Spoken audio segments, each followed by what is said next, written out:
सभी साथियों से निवेदन है कि जुड़ जाएं।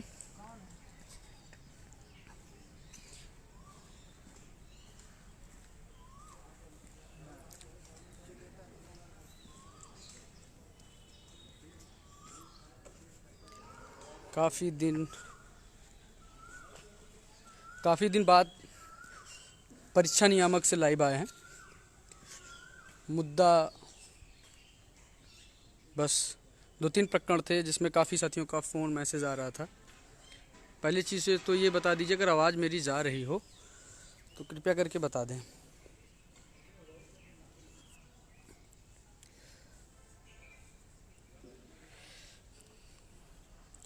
जितने भी साथियों को आवाज़ जा रही हो क्लियर करके बता दें। इस समय परीक्षा नियामक से लाइव हैं। बहुत सारे साथियों के बहुत सारे प्रश्न थे। किसी का यूपी टेट के मैटर पे बात, यूपी टेट का रिज़ल्ट का मैटर था, और किसी का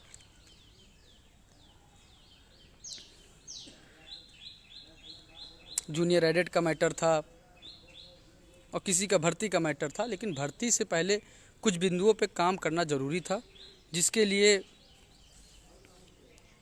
सही क्रम में सही तैयारी के साथ हमें लगना था। क्योंकि ऐसा ना हो कि शिक्षा मंत्री जी से मुलाकात करने जाएं और भर्ती का राग अलापें और मंत्री जी का पहले ही बयान आ जाए कि अभी टेट का रिज़ल्ट नहीं आया है, या वहाँ पर शिक्षा मंत्री से इलाहाबाद से आज बैठक है। सभी साथियों को बुलाया गया है शाम को अल्लाहपुर में। उसके बाद बैठक करके फिर लखनऊ निकलना है। लखनऊ में जा करके शिक्षा मंत्री जी से मुलाकात करना है, जो फिर उसी हिसाब से बातचीत होगी कि 97,000 भर्ती पर क्या प्रकरण है, क्या कार्य होगा, कब तक भर्ती आएगी। उस सारे बिंदुओं पे काम करना है। उससे पहले ये था, ज़रूरी था कि बहुत सारे साथियों का मैसेज था कि यूपी टेट का रिज़ल्ट कब आ रहा है। तो जैसे आज सचिव जी से मुलाकात हुई, अनिल भूषण चतुर्वेदी जी द्वारा ये कहना है कि यूपी टेट का रिज़ल्ट अभी कुछ कहा नहीं जा सकता कब आएगा कब नहीं आएगा, क्योंकि शासन का जब आदेश होगा तभी ही रिज़ल्ट को जारी किया जाएगा। तो कुल मिलाकर के स्कूली शिक्षा महानिदेशक के द्वारा जब आदेशित किया जाएगा, जब शासन स्तर की बैठक होगी, जब वहाँ से आदेश होगा कि यूपी टेट का रिज़ल्ट जारी किया जाए, तब परीक्षा नियामक द्वारा रिज़ल्ट को जारी किया जाएगा। लेकिन ये आदेश कब आएगा, किस तारीख को आएगा, किस दिन आएगा, ये कुछ सचिव जी द्वारा क्लियर नहीं हुआ। तो इससे साफ कहा जा सकता है कि यूपी टेट का दूर दूर तक रिज़ल्ट का अभी कंफर्म नहीं है। लखनऊ जाया जाएगा, डीजी महोदय से मुलाकात होगी कि रिज़ल्ट आखिर कब तक आएगा। और कुछ साथियों का जूनियर एडेड का मामला था, वो भी शासन स्तर पर लंबित है। जब शासन आदेश करेगा तभी ही जूनियर एडेड का यूपी टेट का रिज़ल्ट आएगा। नई शिक्षक भर्ती के बारे में भी पता किया गया, इस पर भी उन्होंने कोई साफ और स्पष्ट जानकारी नहीं दिया है। बहुत सारी चीज़ें निकल के आ रही हैं कि कोई बस्ती डाइट से 17,000 भर्ती का विज्ञापन प्रताप सिंह बघेल सर को भी फॉरवर्ड किया है। देखिए, ऐसे कितने ज्ञापन कितने डाइटों से फॉरवर्ड कराए हैं, कितने हमने जिला अधिकारी महोदय से फॉरवर्ड कराए हैं, कितने हमने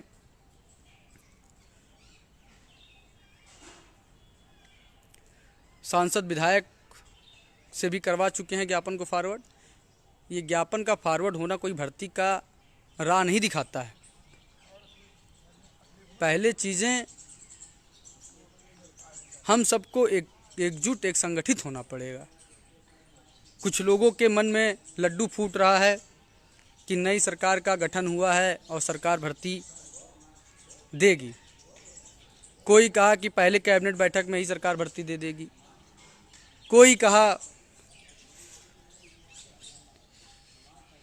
कि दूसरी कैबिनेट बैठक में दे देगी। और हमने हमेशा समझाया कि भर्ती सरकार का जो है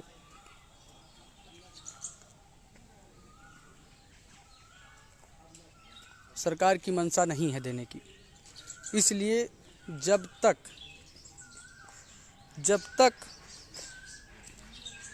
हम सब एकजुट होकर संघर्ष नहीं करेंगे तब तक मुश्किल है।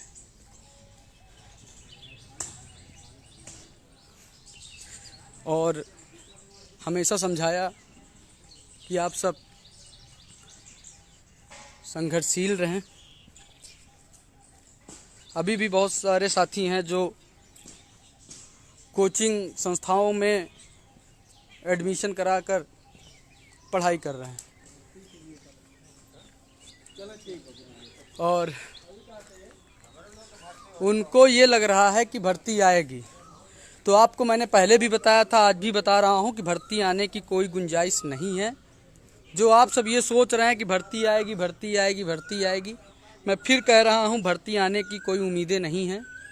नए शिक्षा मंत्री बने हैं, जितने भी साथी उनके ज़िले के हों वहाँ पहुँचें, मुलाकात करें, उनके कान में ये डालें कि 97,000 भर्ती का विज्ञापन जारी करें।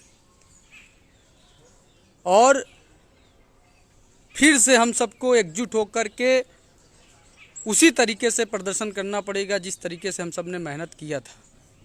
अगर हम सब ने फिर अपना रुख कोचिंग संस्थानों के बीच में जा कर के अपने समय को लगाएंगे तो वही हो जाएगा कि हम सब ने इतनी मेहनत किया।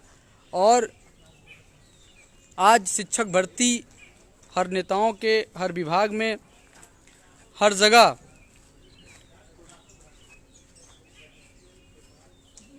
चल रहा हुआ है कि हाँ, नई शिक्षक भर्ती का कोई मुद्दा है और इस पर विज्ञापन जारी होना चाहिए। लेकिन हम सब का निराश बहुत जल्दी होंगे, क्योंकि मैं देख रहा हूँ कि सारे बच्चे फिर कोचिंग में रम गए हैं। हमने आज सुबह पोस्ट डाला था कि जितने भी साथी प्रयागराज की धरती पर हों वो कृपया करके हमें मैसेज करें, जिससे शाम को आज बैठक कर सकें। मैं लखनऊ था, लखनऊ से मैं यहाँ पर इसलिए इलाहाबाद आया था कि यहाँ पर पहले परीक्षा नियामक जा करके यहाँ पर उक्त प्रकरण को संज्ञान में सचिव जी के डाला जाए। फिर उसके बाद इलाहाबाद के जितने भी सक्रिय साथी हैं उनको जगाया जाए और फिर से एक बड़े अभियान में जोड़ा जाए। और जिसके तहत आज 5 बजे अल्लाहपुर लेबर चौराहा पर सभी लोगों को आमंत्रित किया गया है। जितने भी साथी इलाहाबाद के प्रयागराज की सरजमी पे हैं वो ज़रूर आज बैठक में पहुँचें, जिससे नई शिक्षक भर्ती के लिए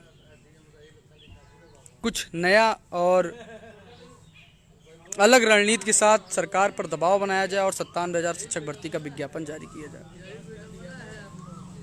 और ऐसा ना हो कि हम सब जिस प्रकार से आप सबको लगातार इतने दिनों से बताते रहे, जगाते रहे, और जब चुनाव आया तब भी हमने बताया, लेकिन आप सभी को ये लगा कि सरकार चुनाव से पहले एक भर्ती निकालेगी और कुछ लोग 1 अप्रैल को भर्ती का विज्ञापन, नियुक्ति पत्र भी दे रहे थे। तब भी समझाया गया कि ये फर्जी अफवाह है, अभी कोई भर्ती का विज्ञापन नहीं आ रहा है, जिसके लिए आप सब जागृत हो जाएं। आज वही है कि फिर पेपर के माध्यम से फर्जी फेक 51,112 का विज्ञापन जारी करवा करके या पेपर में प्रकाशित करवा करके बच्चों को भ्रमित करके अपने अपने क्लासों में बैच फुल करने में जुट गए हैं। और बच्चे अभी अपने अपने घरों से निकल करके प्रयागराज, लखनऊ, बनारस आदि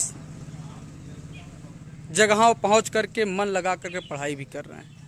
लेकिन उन्हें ये नहीं पता है कि आने वाला साल 2 साल ऐसे बीतेगा कि पता ही नहीं चलेगा। कुछ लोगों की मंशा अभी ये भी है कि 2024 को देखते हुए सरकार ज़रूर भर्ती निकालेगी। तो मैं उनको एक बार फिर पुनः अवगत कराना चाहता हूं कि सरकार की मंशा भर्ती की, रोज़गार की कभी रही ही नहीं है और ना वो कभी रोज़गार मुद्दे पे काम की है, ना करेगी। अगर आप सब अपने हक अधिकारियों के लिए शांत बैठ जाओगे तो ये कन्फर्म है कि आपका बेरोजगारी रहना तय है, ना कि आपको कोई कोचिंग संस्थानों ने ना कि कोचिंग संस्थानों ने आपका जिम्मा लिया है कि आपको रोजगार भर्ती निकलवाने की जिम्मेदारी लिया है। उनका काम है पढ़ाना, आपका काम है उन्हें पैसा देना। 1 साल बीता, 2 साल बीता, 3 साल बीता, आज चौथा साल लग गया, 2022 चल रहा है और आज भी कोचिंग संस्थान पेपर में अफवाह मात्र ही फैला रहे हैं। अभी भी कह रहे हैं पढ़ना तो सबको जिंदगी भर है, विज्ञापन आने के बाद भी आप पढ़ सकते हैं, विज्ञापन आने से पहले भी पढ़ सकते हैं, लेकिन विज्ञापन की राह देखते देखते 3 साल बिता दिए, 4 साल बिता देंगे, वो आपसे बड़ा मूर्ख कोई नहीं होगा। हम सब भी प्रयागराज की सरजमी पे जब आए थे तो यही सोच कर आए थे कि जाते ही भर्ती मिलेगी, लेकिन संघर्ष का कारवां चलता गया, दिन बीतता गया, आज 3 साल से ज़्यादा का समय हो गया है और हम सब ने एक भी भर्ती नहीं देखी है। तो इससे स्पष्ट हो गया है और आज सचिव जी के भी द्वारा एकदम स्पष्ट हो गया है। बाकी प्रताप सिंह बघेल सर से मुलाकात होगा, उसके बाद शिक्षा मंत्री संदीप सिंह जी से भी मुलाकात होगा, डीजी महोदय अनामिका सिंह से भी मुलाकात होगा, लेकिन उससे पहले हम सबको इतना एकजुट होना है कि जब मुलाकातों का असर ना पड़े, जब हमारा दबाव नई शिक्षक भर्ती पे ना पड़े, तो तुरंत एक इतनी बड़ा प्रदर्शन होना चाहिए कि पहले ही प्रदर्शन में सरकार झुक जाए और भर्ती के विज्ञापन पे चर्चा पर चर्चा करे और मंत्री जी भी जो नए बने हुए हैं उनके तक दबाव पड़े। ऐसा ना हो ये 3 साल की तरह ये भी 5 साल निकल जाए और भर्ती का कोई परिणाम ना निकले और हम सब इसी तरह कोचिंग करते रहें। तो साथियों, बहुत सारे प्रश्न आपके रहते हैं जिनको मैं व्हाट्सएप पे, फेसबुक पे नहीं दे पाता हूं, लेकिन इतना कोशिश और प्रयासरत इतना ज़रूर रहता हूं कि आपके जो भी प्रश्न हों उनका जवाब मैं इकट्ठा एक साथ एक मंच पर दे सकूं, जिसमें यूपी टेट का था, जूनियर एडेड का था, इसमें कुछ साथियों की परीक्षाओं के था, जो अप्रैल में जो डीएलएड बीटीसी के जो सेमेस्टर परीक्षाएं हैं वो भी आपकी संभवतः अप्रैल लास्ट तक होने के लिए उम्मीद है। स्कूटनी का रिज़ल्ट भी उसी के आगे पीछे 1 सप्ताह पहले आने की उम्मीद है। ये सारे आपके प्रश्न थे जो आपको बताने थे और साथ ही साथ जिनका एक मौका, एक जो 3 बार बीटीसी फेल हैं उनको भी एक मौका के लिए सीआरटी से 300 या 400 लोगों को लिए पीडीएफ आएगी, जिसमें शायद 10,000 या 8,000 लोगों को प्रत्यावेदन पड़ा है, उसमें 300 या 400 लोगों का एक एक मौका और मिलेगा। बस इतनी सी जानकारियों के लिए लाइव था बंद। और हमारे साथ जिला अध्यक्ष चंदौली शमशेर जी भी हैं, वो भी अपनी बातों को रखना चाहें। नमस्कार साथियों, जैसा कि हम सभी लोग आए थे आज पीएनपी सचिव जी से वार्ता करने, तो कुछ बातों पे, मुद्दों पे बात हुई है। उन्होंने बताया कि जो टेट का पेपर अभी जो चल रहा है, रिजल्ट लंबित चल रहा है, भर्ती की प्रक्रिया भी बताई। इसमें हम लोग को एक बार फिर सक्रिय होना पड़ेगा, क्योंकि सक्रिय होने से ही फिर सरकार सुनेगी, नहीं तो वो जो अपना खाका तैयार कर रही है वो उसी पे चलेगी। तो एक बार आप सभी लोग से फिर निवेदन करते हैं कि एक बार फिर जिस तरह पिछले बार का धरना हुआ था उसमें सरकार जगी थी, एक बार फिर उसी तरह हम लोग ज़्यादा से ज़्यादा जनसंख्या में सक्रिय होकर सरकार को अवगत कराएं कि पिछले 5 सालों से हम लोग जो बेरोज़गारी का दंश झेल रहे हैं उस पर हम लोग की बात सुनी जाए और आगे आने वाले समय में एक अच्छे ज़्यादा पदों पे भर्ती निकाल कर बेरोज़गार युवाओं को रोज़गार देने का अवसर दें। धन्यवाद। ठीक है साथियों, इस वीडियो को अन्य हर एक प्रशिक्षुओं तक पहुंचाएं, जिससे सच्चाई, विभाग की सच्चाई हर एक बेरोजगार प्रशिक्षित के पास पहुंचे और अपने हक और अधिकार के लिए जागृत हों। ये हमारा नहीं, आप सबका कर्तव्य होना चाहिए कि इस कड़ाके की धूप में हम सब इतने दूर आकर के, परीक्षा नियामक आकर के, सचिव जी से मुलाकात करके आपकी समस्याओं को आपकी समस्याओं का निराकरण करने के लिए, आप सबके लिए लड़ाई लड़ने के लिए हम सब परेशान हैं। तो आपका भी काम है इस बातों को हर एक बेरोजगार प्रशिक्षित तक पहुंचाएं, उन्हें जागृत करें, उन्हें बताएं कि समय बहुत कम है। आज इलाहाबाद प्रतियोगियों का गढ़ कहा जाता था, आज स्थितियां ये हो गई हैं कि बेरोजगार युवा वर्ग दिन पर दिन प्रतिदिन आत्महत्याएं कर रहा है। जो जिसकी आर्थिक स्थिति नहीं ठीक है वो घर चला जा रहा, पलायन कर ले रहा है, पढ़ाई बंद कर दे रहा है। क्या हमारे माँ बाप ने इसलिए पढ़ाया है कि डीएलएड बीटीसी करके घर जाएं? अध्यापक की भी कुछ चीज़ें होती हैं। हमने यहाँ तक भी कहा कि जूनियर एडेड में पीडीएफ जारी हो, क्योंकि बहुत सारे घोटाले हुए हैं। उस घोटाला में कितने लोग ने अपना हला भला कर लिया है, जिनका नंबर कभी सोचा नहीं जा सकता, उनकी पीडीएफ जारी करवाने के लिए प्रयासरत है कि जो 40,000 बच्चे पास हुए हैं उन 40,000 बच्चों का पीडीएफ परीक्षा नियामक जारी करे, जिससे